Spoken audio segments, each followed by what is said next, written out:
I'm Ung Ching. I'm from the Nanyang Technological University in Singapore, and my co-presenters are Francesco Cavallaro over there in the blue shirt, and then Halina Gottlieb from the Interactive Institute. Sorry to give you such a long title. What I'm going to do today is to present an idea that we have on the cultural experience room, modeled on the kind of linguistics environment in Singapore. I didn't realize the cameraman, I'm making him busy like moving backwards and forwards. Just to give you a little bit of background, this particular project is part of a larger project that Alina, Francesco, and I have been working on in the last 4 years. And we actually have a website, so if you like, you can go onto the website to have a look. It's a digital intangible heritage of Asia, as DIHA for short. I won't go through all these examples, but it's part of the main aim of this particular research cluster is to look at intangible heritage and to try to bridge that intangible heritage. And we are, both Francesco and I are linguists, and Halina works in digital heritage and how do we meet. I think it just happened over coffee as in most collaborative project when we talked about how difficult it is to actually capture languages in most research projects on digital heritage. And one of the important things that we looked at is in our discussion that came up again and again, even you find it on the UNESCO site, people talk about how important it is, the languages. I think all of us, I didn't have time to do a little experiment with you, but if I were to ask you, say, today you're the last speaker left of your language, of your community or speech community, and you are asked to deposit some of whatever traits that you like in a museum. I think for most of us, language plays a very, very important part. But yet, if you go to most museums, you find that language is something that is not represented, and for good reason, because it is so difficult, right? And so where angels fear to thread the three of us rushing. Okay, this particular I think I missed a slide there somehow. Yeah. Yeah. Let's go back. Yes. So this is the cluster of projects in under DIHA. Some of them have already been completed. What we want to look at today is the one on cultural experience room, which is part of a research project called language ecology. Right. If I have time, I can go back and give you a tour of the different projects, but I don't think I'll run out of time. Okay. The cultural experience room. This project aims to capture, I don't know, we are from Singapore, and I don't know how many of you here have been to Singapore? Okay, 1, 2, right, but you must have heard of it, right? It's a very small place, but it's famous for all the wrong things, right? Okay, forget about the fines and the strict government. Yes, but what is really interesting about Singapore, and you can't miss it, is the cultural diversity, all right? Go back. Okay. All right. So let's leave it there for a moment. There are 3 main ethnic groups. The main ethnic group is people from Chinese background. But even though they are Chinese, ethnically Chinese, they've been in Singapore for 6 generations, 7 generations. So in many ways, they are indigenized to Singapore. But the local people are the Malays. They form 15% of the population, and the Indians 8%. And the others 2%. But in fact, the reality is that a lot more, because we have something like the population is 5 million and we have 1 million foreign workers, right? So, and also saying that the Chinese form 75% actually it belies the real nature of that diversity, because I won't go into all these details. For propaganda reason, the Chinese is presented as a homogeneous group, but in reality, they belong to a whole diverse group. There are Hokkiens like me, and there are Cantonese, there are Teochews, there are Hainanese, and these are essentially very different languages. Alright, and the same with the Malays. Alright, the Malays, they are not a homogeneous group, and for the Indians, they are. I think they did a census in 1957, and just conservatively, there are about 28 different languages being spoken around that time. Of course, over time, this diversity has become lesser. Alright, but apart from being monolingual, it's also multicultural, and also it's also religiously heterogeneous. Muslims. Oh, sorry. Yeah, Muslims. There are Hindus, and there are Buddhists and Taoists and Christians as well. What I want to talk about today is a very small part of this diversity. It's a Peranakan culture. All right. Peranakan means locally born. So you have what happened is that people started settling in Southeast Asia as early as the 14th century. All right, and of course the early migrants were all men. So when they travel all the way from China, from India, and they come to places like Singapore and Malaysia and Indonesia, they settle and they marry local women. All right, and over time, what is interesting is that this, as in all language context situation, they evolve and they form their own cultural group. All right, so you have Peranakan Chinese, you have Chitty Peranakans, and Chitty Peranakans are a mixture of Indian and local people. You have Jawi Peranakans, they are Indian. Jawi Peranakans are, I don't remember, Indian Peranakans. Jawi Peranakans are Muslims, that's right. Indians, and then they are integrated in local people. The local people are Austronesians, alright? They are from a Malay background. I won't talk about Chitty Peranakans and Jawi Peranakans today. I will talk mainly about Peranakan Chinese. These are the descendants of the Chinese traders, and they settled in Malacca originally. Malacca is in Malaysia. And then later on in the 19th century, they moved to Singapore as well as Penang. Alright. The next slide, please. Oh, let me see. So if you go to the Singapore Peranakan Museum, and we do have one, you'll find this on the main page. Alright. As you can see, visually, physically, they look sort of Chinese. Alright. Of course, this is taken at the turn of the century. You don't see people walking around like that anymore in the street. Alright. But visually, you probably can't distinguish them from any other ethnic Chinese group. Go back. Alright. So I just did a random Google. Alright, if you Google Peranakan Chinese, and this is all the images that you get. So just from this collage of images, you get a sense. Alright, you get a sense of something that is distinctive. So you have different shop houses, you have different costumes, different porcelains, shoes, beading, and what is really very important is, if Francesco is telling me, the cuisine. All right. So as you know, when you are here in Warsaw, I heard last night that you had a fabulous dinner that I missed. All right. So when you talk about cultural groups, I think we never stray far away from food.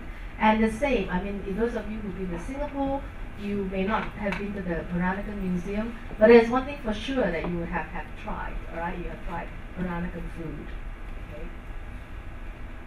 All right. As I say, the Peranakan, and when we talk about Peranakan culture, really, what are we talking about? The physical features, all right, they occupy a broad spectrum.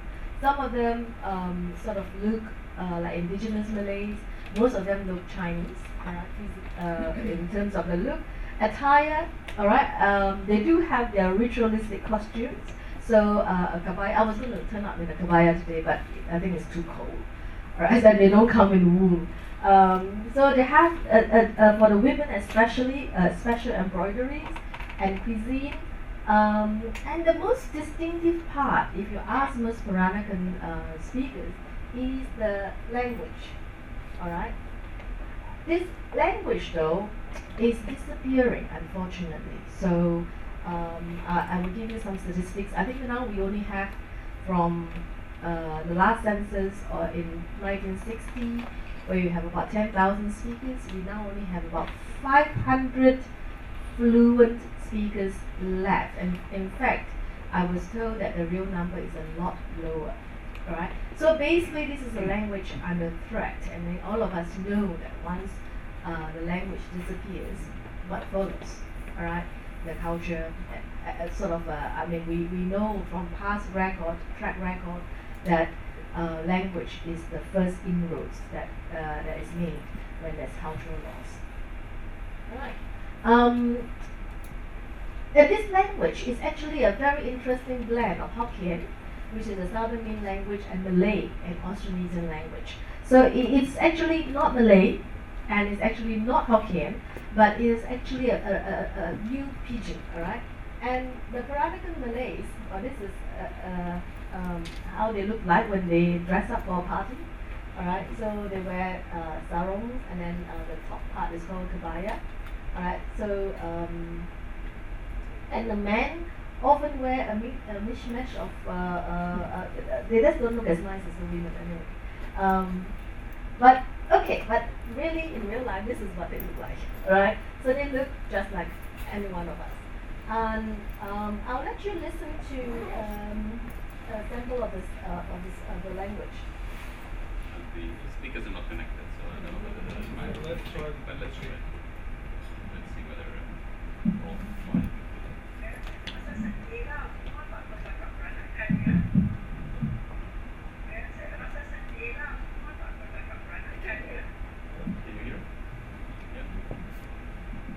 For those of you that knows or are familiar with both Chinese or rather Malay, you probably realize that it's none of the two that what we were saying, that they do have their own distinct language.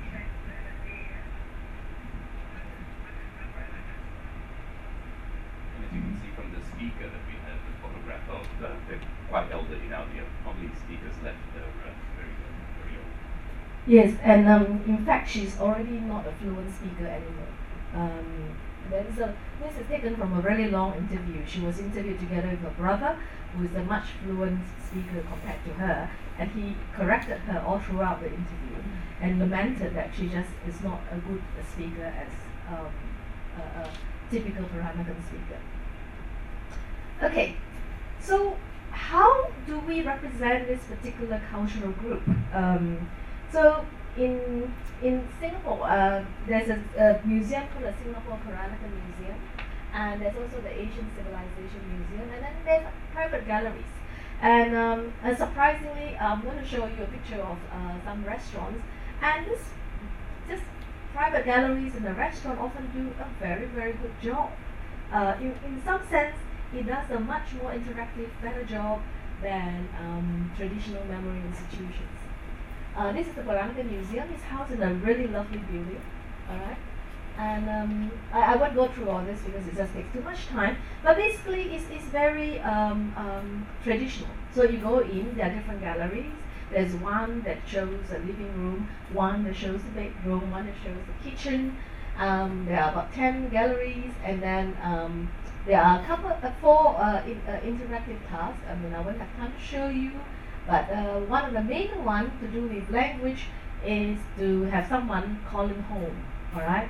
But there was no translation given, and it was very, very short, and also a pre-recorded tape of in Peranakan, again just snippets, very short, and also somewhat artificial, all right?